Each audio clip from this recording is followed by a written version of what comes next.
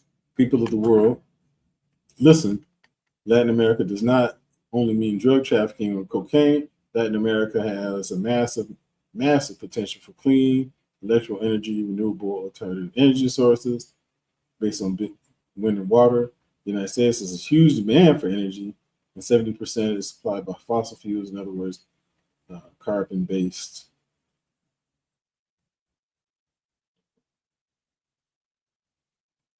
Let me skip ahead.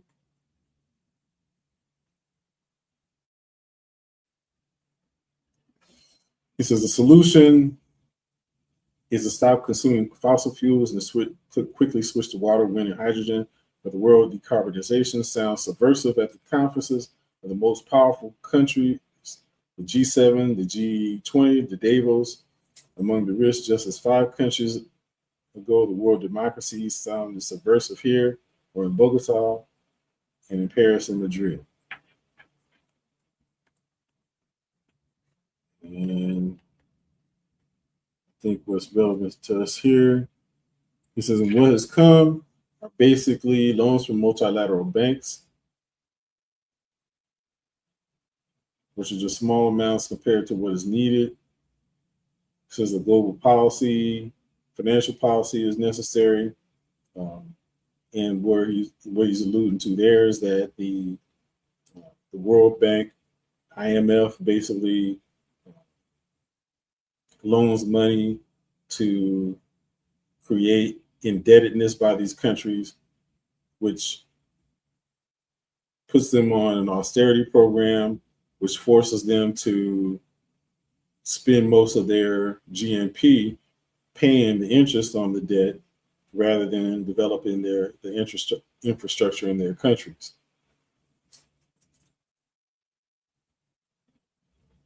So he says, so from the United States and those from Wall Street and London, you will want to collect the interest payments from the debt of our countries, which will eventually find our cemeteries because we'll all be dead. The money will be useless in the midst of these cemeteries. Another subversive word is plan, the global plan. The word plan has been forgotten because it was not necessarily planned. The plan became anathema. The fundamentalist belief in the markets, thinking that markets will bring happiness.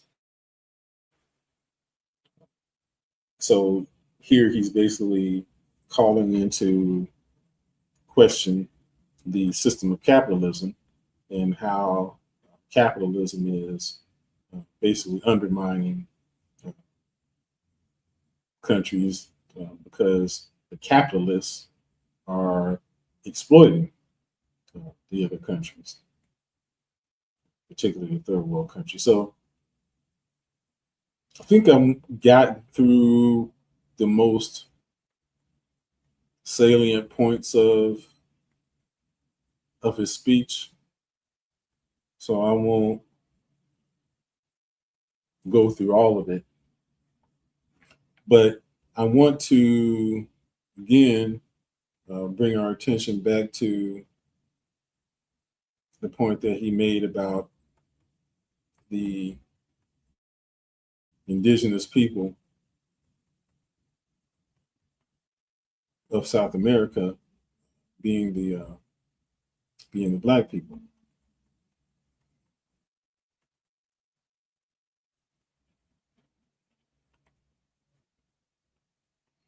And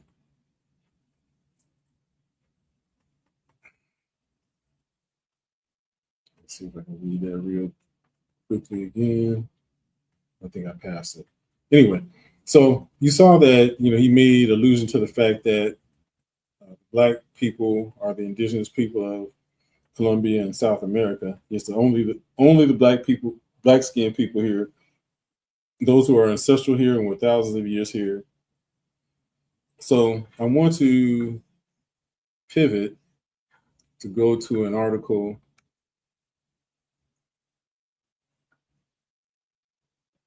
that basically supports his contention here.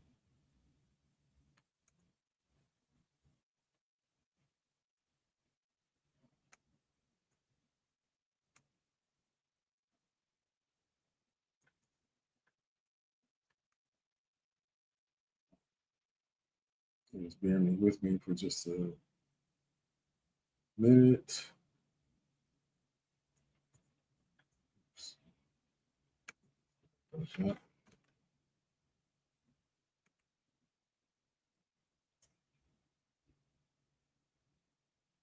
Well, actually, before I go there, I want to watch this. Or just play this for into the record.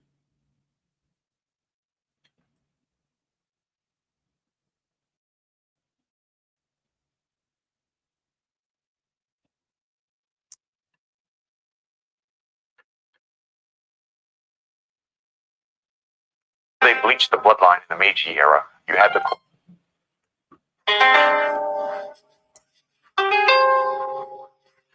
Before they bleached the bloodline in the Meiji era, you had the Kuro, the Black Kings. Yeah, look it up. Kuro means black, means king. Same word they use now for black paint. It used to mean us. Ever heard of the Joman? The people with thick hair, dark skin, and broad faces? Those were the original islanders. Every archaeologist worth their student loans knows it. The bones don't lie, but the university paycheck do. Check the Tohoku University digs. They literally found Afro-textured hair impressions in ancient pottery. Receipts, baby. Then you had the Satsuma and Ryukyu nobles down in Okinawa, darker than half your cousins on funeral day in July.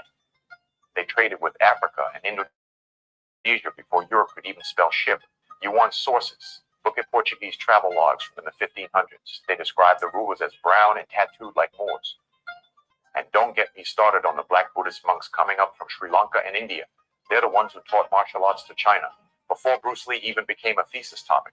That's right, Shaolin didn't start with no pale ball extras in kung fu movies. Go look up Bodhidharma. He ain't white, he ain't East Asian. That man looked like he eats fufu and sparring for breakfast. Before they painted everybody pale and pretended we ain't never existed, the rulers of the East looked more like your aunties and uncles after a hot summer day. These were Jomon queens, Shang kings, Okinawan sea lords, black shoguns, the Moorish monarchs who ran the Silk Road before silk even had a price tag. But then the Meiji boys got insecure, China started bleaching its history books, the Mongols got whitewashed like they dropped into a bucket of baby powder, and suddenly everybody want to act like Asia been pale since the Xiaoqiao dynasty. Lies. Before the erasure, Europeans were still writing about black nobles in Japan, calling them Moorish Asiatics and drawing them with afros, broad noses, and royal kimonos.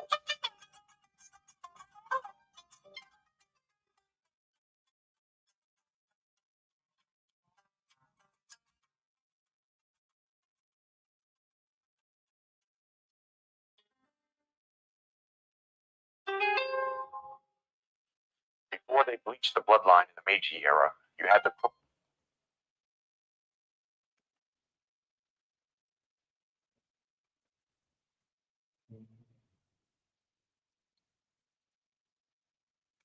Grab that.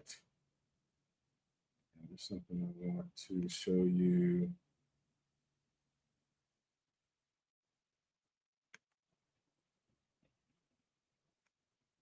Another article.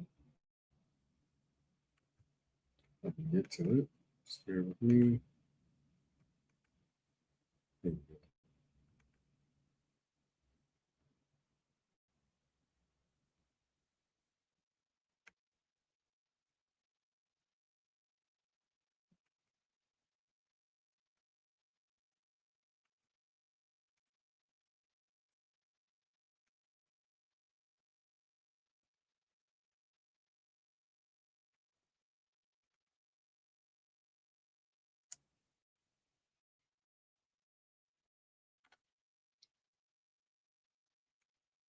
Okay, so Brother Ismail Bey, he also took note of the address from Colombia's president, noting that paragraph where we read that the president tells the world from the UN that Black people are the true indigenous of the Americas. and I want to spend some time going through his article. In the first part of his article is the Columbia Challenges, Columbus Myth, the Untold History of the Black Indigenous Americas, written by Brother Ishmael Bey.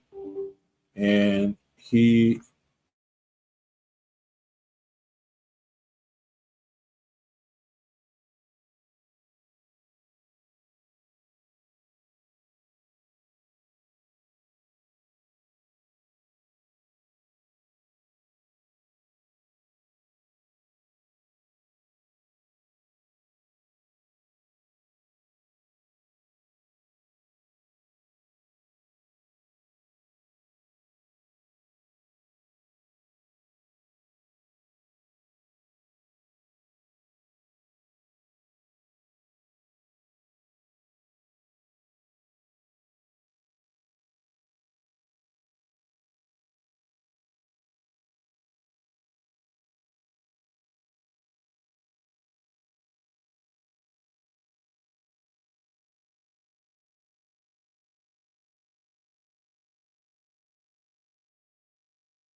sorry about that. Um, I don't know what happened here.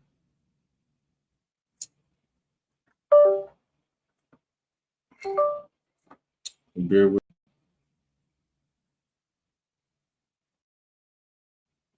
We lost connection.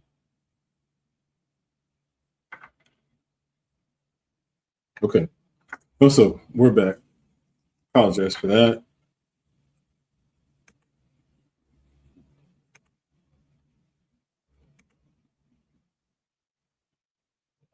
So bring the article back up.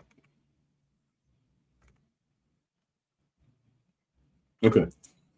So this is from the article by Ishmael Bey, and he highlights an article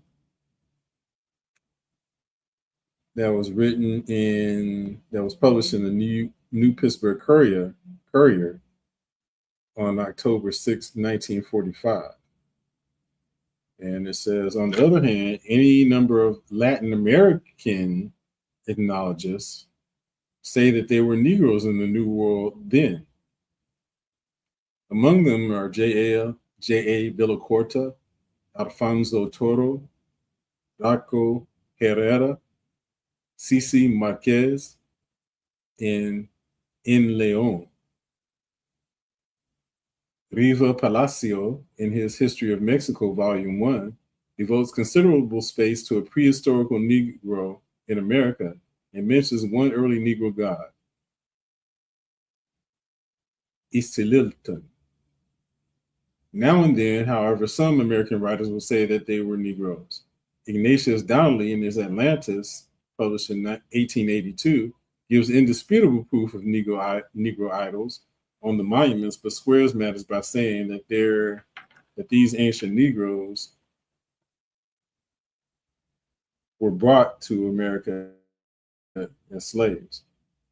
Colonel Burgeen, in his Shadow of Atlantis, published in 1940, says that some of the ancient American monuments undoubtedly represent Negroes. The best proof that Negroes were here, however, is that the earliest Spanish explorers saw them. Columbus, in his third voyage, mentions them. Balboa, in his discovery, quote unquote, of the Pacific in 1513, saw a whole tribe of them in Panama, as told by Peter Martyr, historian of the times. Magellan saw short, woolly haired people, which brings to mind the Twa, in southern Brazil in 1519, as related by Pigafetti. This was before Negro slavery was introduced in that region. After extensive research on the subject, I've come to the conclusion that the so-called New World was really people from the so-called old, that it was from three sources, from Asia through Alaska, from the Pacific, whose islands were in all probability.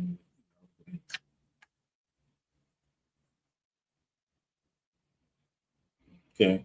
Now, as it says, from Asia through Alaska and through the Pacific Islands, we saw the previous video, which showed that those people were dark skinned.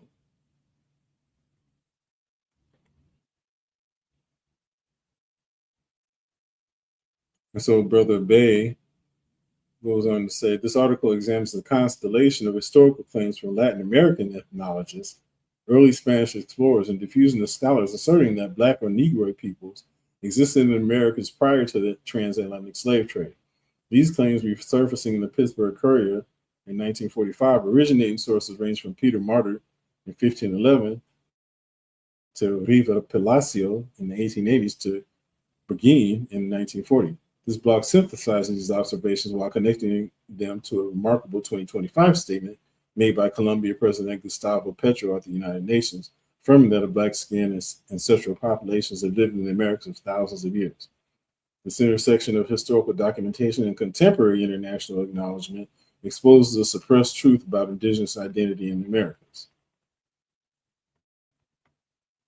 Introduction: why these sources still matter. Across the Americas, racial classification systems intentionally collapse indigenous entities into the categories Negro, colored, and Black. As federal and state governments enforce reclassification through the census, my emphasis, evidence of indigenous peoples with African featured phenotypes became politically inconvenient, leading to denial, suppression, or academic silence. Yet long before slavery, before Columbus, and before racial science hardened into rigid categories, explorers, ethnologists, and historians recorded the existence of Black-skinned and woolly-haired people throughout the Western Hemisphere.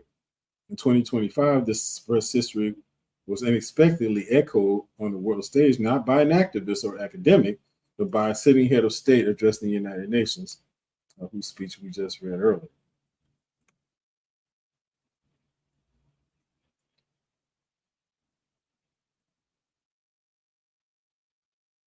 J.A. Villacorta from Guatemala. His primary works are the Historia de la Civilización de Guatemala and La Civilización Maya. Villacorta noted the presence of non-mongoloid physiognomies in early Maya iconography and architecture, including sculptures with African-like or Negroid features. His work reflected a period when Latin American anthropologists openly acknowledged phenotypic diversity in indigenous antiquity. He raised the possibility that ancient Mesoamerica was multi-ethnic, challenging the simplistic idea that all indigenous Americans descended solely from a single Siberian migration wave. Alfonso Toro, his primary works were La Venida de los Españoles a Mexico and archival bulletins from Mexican historical societies from 1920s to 30s. Toro commented on Gulf Coast and Central American artifacts that portrayed broad-nosed, full-lipped figures, which he believed represented a population type not typically associated with modern indigenous groups. He did not argue for transatlantic Africans, but acknowledged Negro physiognomy in ancient art. Toro belonged to a tradition of Mexican anthropologists who believed early American populations included multiple racial types, including some with Black features.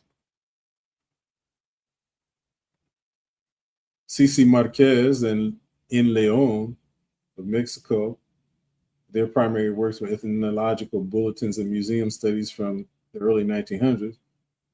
Both scholars argue that certain archaic Mexican sculptures, especially those unearthed in Veracruz and Tabasco, display African-like characteristics, echoing the views later popularized in the discussion of the Olmec heads.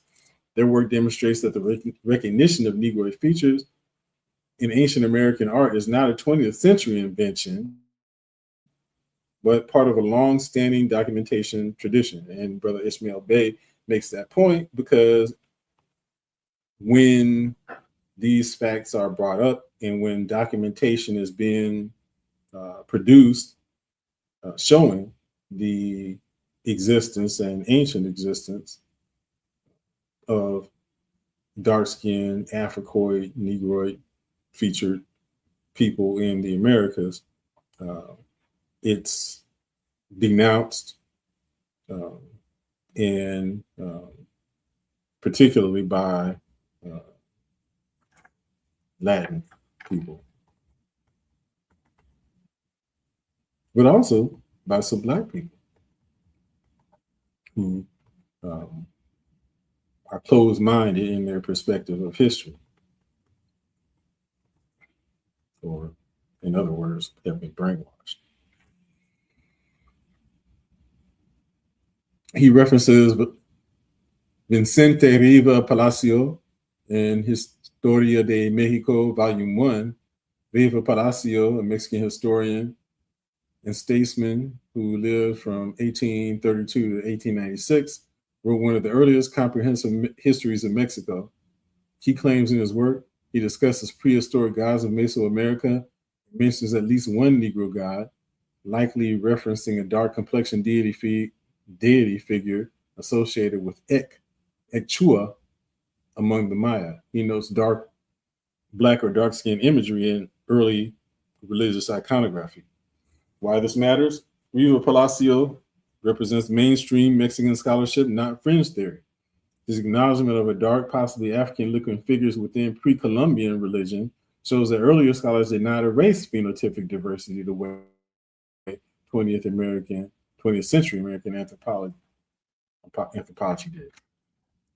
Ignatius Donnelly, in his book Atlantis, published in 1882, Donnelly argued that ancient America was culturally influenced by an earlier civilization, Atlantis. Some American artifacts and idols show Negroid features, indicating migration or ancient trans-oceanic contact. Citations within the book Atlantis in chapters 5, 6, and 8, and 11 discuss thick lips, broad noses, facial proportions resembling African physiognomy, possible cultural parallels between Old World Africans and ancient Americans. And I will step in to say that in Plato's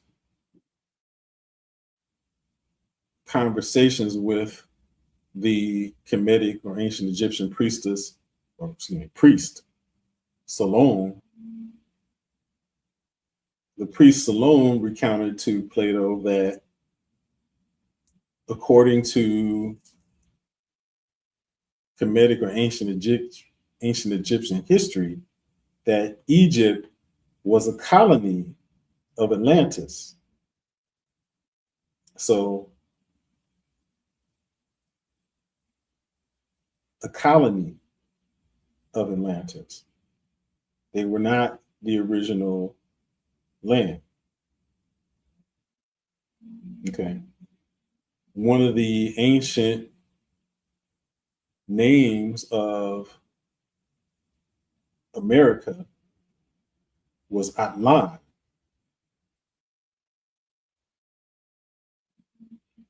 And so you can see where the connection between Atlan and Atlantis would be.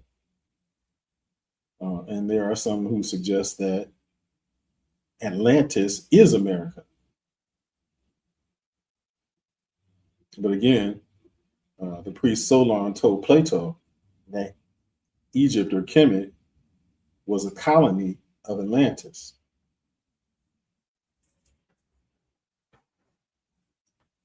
Which means Atlantis pre-existed Kemet. Okay, so Brother Bay goes on to say why Donnelly is important, although not accepted by academia today, not only preserved earlier European and American observations that had been suppressed or deemed inconvenient as anthropology professionalized. And he fails to point out that it is recorded history that Solon told Plato that Egypt was a colony of Atlantis. Colonel A. Burgeen, in his book, The Shadow of Atlantis in 1940, Burgeen compiled centuries of explorer accounts to argue for global prehistoric contact. Claims many ancient American monuments present clear depictions of Negroes. He cited earlier Spanish chroniclers who saw black tribes among the Pacific and Atlantic coasts. Sources from which Burgeen drew from were the Sahagún, the Torquemada, Peter Martyr, Pigafetta, and other 16th century chroniclers. Burgeen is valuable not because all diffusions in his claims are correct, but because he preserves historical testimony later ignored by American anthropology. Early Spanish explorers cited in the article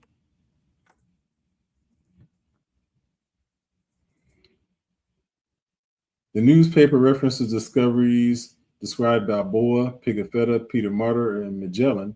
These are primary sources. Vasco Núñez de Balboa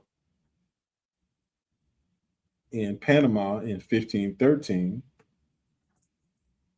Primary sources Gonzalo Fernández de Oviedo in his book De Historia General y Natural de las Indias, and Peter Martyr de Obre Novo in 1511 and 1526. Claims reported by Balboa's companions. Balboa's men encountered a black tribe in the Isthmus of Panama, described as dark-skinned, curly-haired, culturally distinct from neighboring indigenous groups. Some chroniclers called them Ethiopians. Antonio Pigafetta in Magellan's expedition in 1519 through 1522. These are primary sources. Pigafetta, Primo Viaggio intorno al globo terráqueo in 1524. Pigafetta described Negroes with woolly hair living along the Brazilian coast well before the transatlantic slave trade reached that region. Peter Martyr de Anguera, in his book, The Decades of the New World, 1511 through 1526. Peter Martyr recorded Spanish reports of Black peoples in Florida in the Yamasee region, dark-skinned Californians, Black tribes in Panama, Blackamoors encountered by early Spanish sailors. These are some of the earliest written descriptions of the Americas and remain unchallenged until modern racial doctrines hardened in the 19th century. Why these claims were later rejected or suppressed? From 19th to the mid 20th century, American anthropology adopted racial uniformity as dogma. This created several pressures to deny phenotypic diversity in the Americas. Black featured indigenous groups conflicted with all the natives are Mongoloid model taught in universities, and I'll also add shown and depicted in motion pictures and television. To protect the myth of the isolated continent, acknowledging Black presence before Columbus suggested transoceanic travel, cultural exchange, and multiple migration waves, ideas professional anthropologists rejected for ideological reasons. 3, to maintain racial classification systems in the United States. If indigenous people with dark skin existed before slavery, then the foundation of Negro equals African collapses, undermining segregation and misclassification laws. 4, to silence evidence supporting Black indigenous identity, which continues to this day, admitting ancient Black presidents validated communities whose ancestors had been racially reclassified by federal and state institutions. I'll add that as I first became aware of the Black presence in the Americas well before Columbus, and became convinced that Black people were the indigenous people, are the indigenous people of America. I was relating that to one of my coworkers who thought about it, and she said,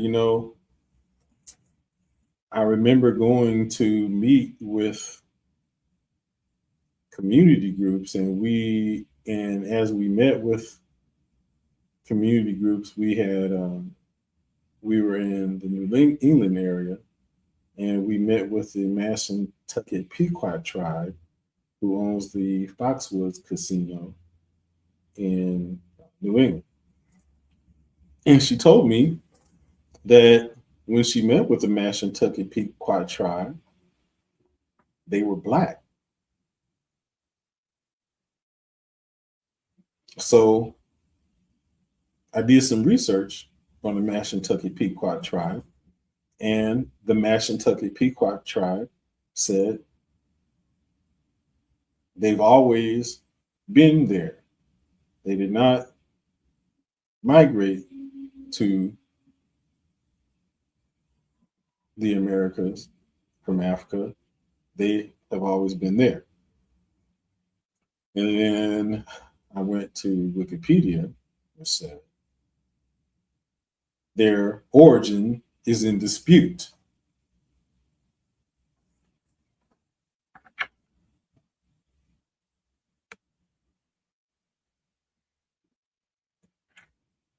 So Brother Bay concludes the 1945 article was not outlier journalism.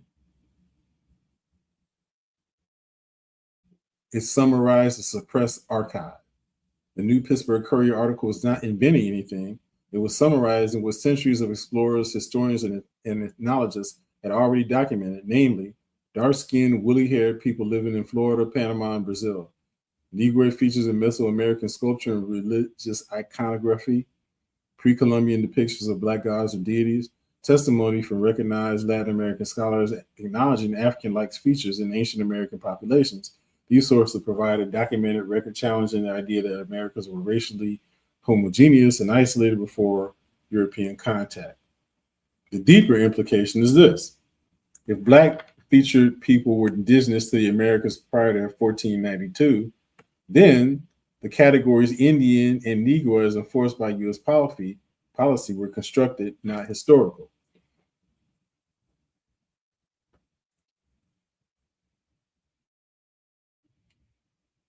In my own research, I came to learn that indigenous Black people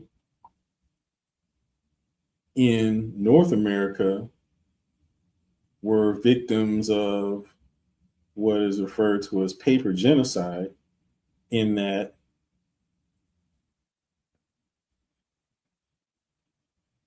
they disappeared because they were reclassified from being indigenous to being either referred to as Negro or colored.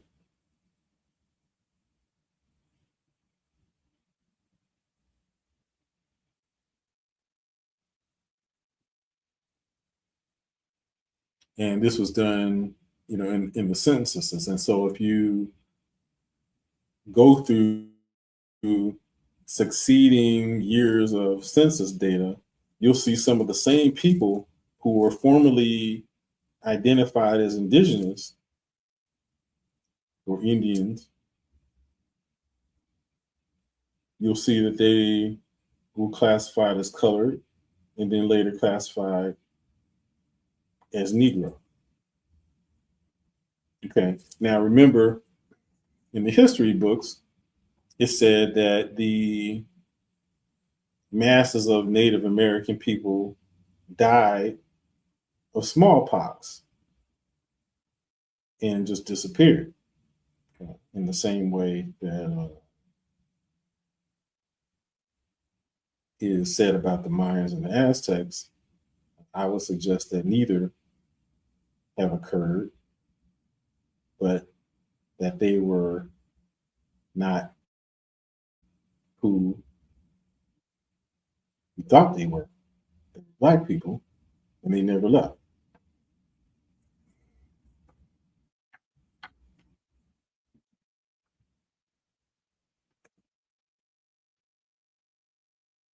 Let's see.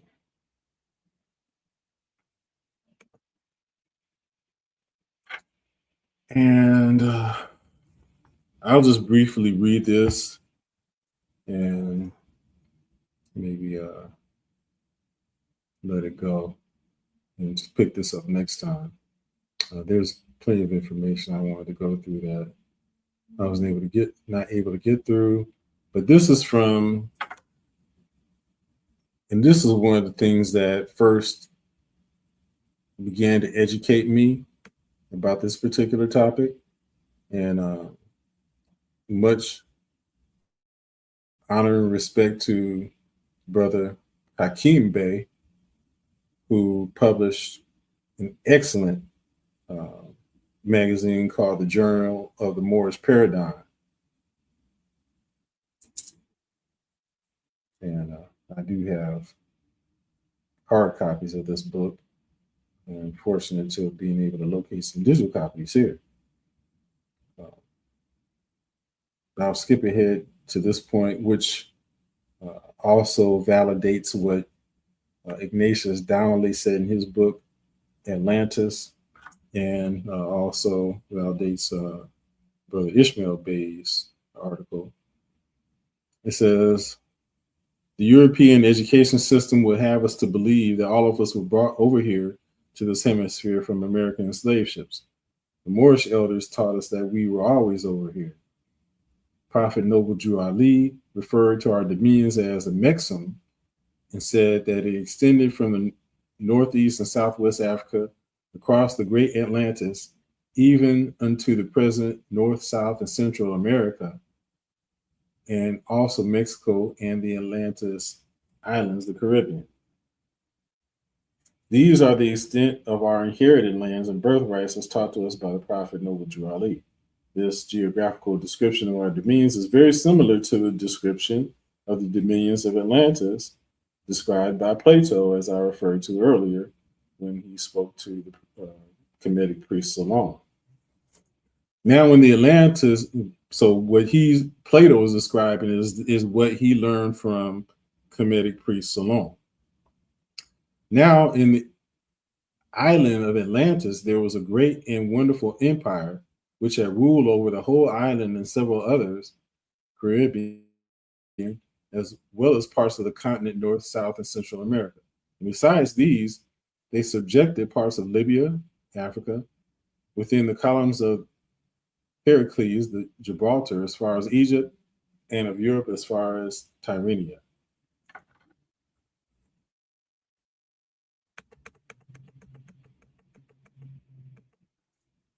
A comparison of Prophet Noble Drew Ali's description of a Mexim and Plato's description of Atlantis will make it plainly evident that they were both referring to the same place of civilization. We and our brothers and sisters in Africa are actually the direct descendants of the ancient Atlanteans, and our civilization was the one mystically referred to as Atlantis by the European students of ancient civilization. The ancient Moors are known in history as the ancient descendants of Ham, Cush, Canaan, Phoenicia, Moabites, etc. The destruction of Atlantis was actually the result of a series of worldwide cataclysms that took place around 1500 BC or 3,500 years ago. Plato said Atlantis sunk 9,000 years before Solon, the Greek philosopher, who lived around 600 BC, but it seems that somewhere along the line, an extra zero got added to the time span. This was actually 900 years before Solon, as opposed to 9,000 years. 900 years before Solon would be around 1500 BC as the date of destruction of Atlantis.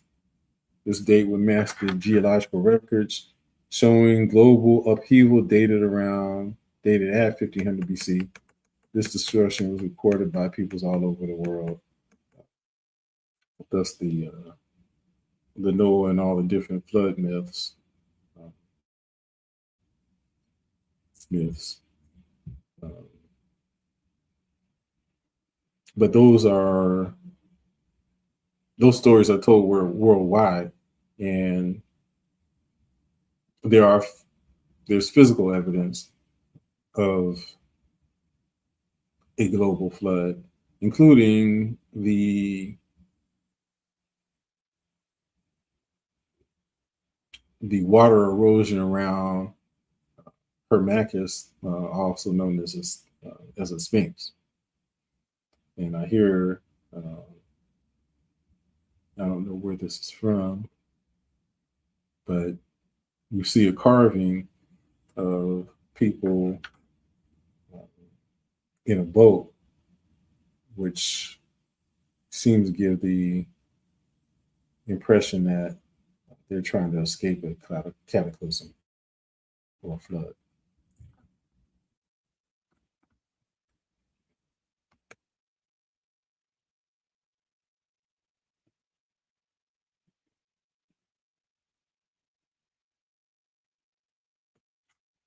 I'll read this part and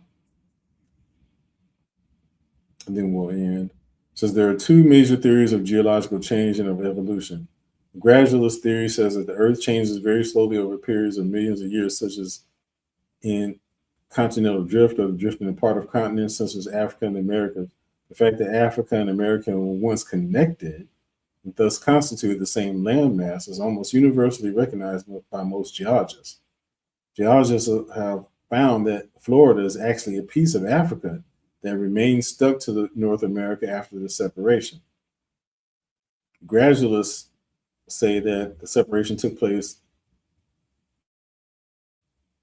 taking hundreds of millions of years, but when one studies the geological evidence with an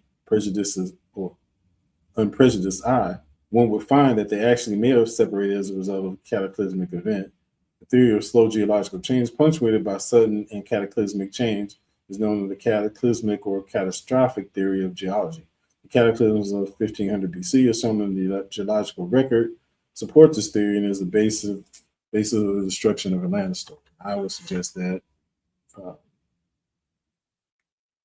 often it's not one or the other. Often it ends up being both. Okay, so we'll leave it here for now because I'm in a different time zone and it's late and I do want to go to the gym. Okay, so next time we may go ahead and pick up where we left off here in the Journal of the Morse Paradigm, but I also want to bring our attention to, just bring us back to our subject because it's all connected. So we'll go into the book by Eustace Mullins, The World Order, and we'll also go back into the first chapter of our book, uh, One Nation Under Blackmail, by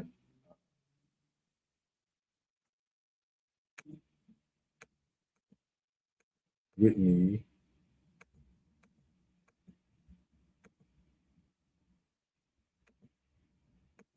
What's her name? Whitney Webb.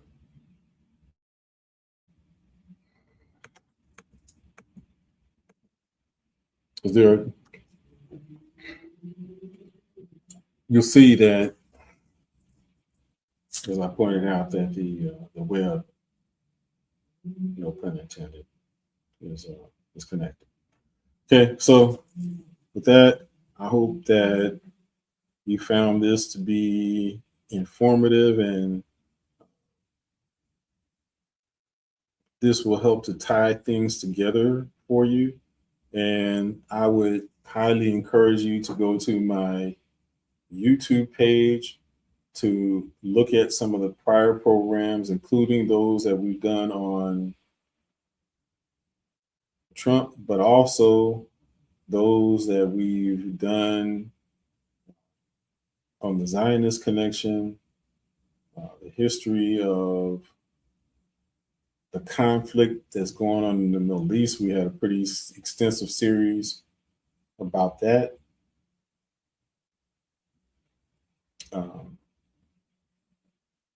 The creation of Israel. We talked about the origin of the people who are the primary populace in Israel right now, not being ancestrally connected to that land. So all of these things are deeply interconnected. And so it's important for you, if you desire to gain an understanding, my coined phrase, of what is going on in the world now, then it would behoove you to get an understanding of those things. And you can learn from going back and visiting those prior shows that I've recorded. And as well, do connect with Steve Coakley Jr.,